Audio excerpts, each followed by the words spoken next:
শুভ দুপুর বন্ধুরা। আজকে অনেক বেলা হয়ে গেছে, একটা অন্য কাজ করেছি তো কাজ করতে করতে আজকে অনেকটা বেলা হয়ে গেছে। এইমাত্র স্নান করে এলাম, তো চলো তোমাদের সাথে শেয়ার করি আজকের রান্না।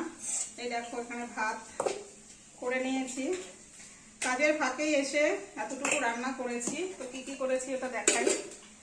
দেখো ভাতটা একটু দলা হয়ে গেছে। তো দেখো এখানে ভাত নিয়ে নিলাম, আর এখানে করেছি এই যে আলু ভাজা। আজকে তেমন কিছু রান্না করার সময়ই পাইনি, তবে যা করেছি সেটাই শেয়ার করছি। আর দেখো এখানে করেছি এই যে কুমড়ো সেদ্ধ, পেঁয়াজ দিয়ে কাঁচা লঙ্কা কাঁচা তেল দিয়ে মাখা।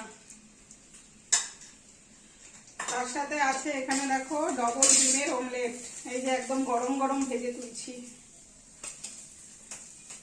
আর করেছি পাতলা করে মুসুর ডাল।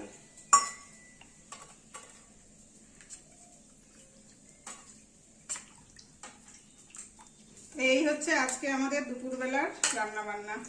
আর আজকে এখন 3টে প্রায় বাজে। তো আর এই কাঁসার থালায় ভাত খেতে কে কে পছন্দ করো সেটাও একটু কমেন্ট করে জানিও, আর কি রান্না করেছো তোমরা সেটাও কমেন্ট করো।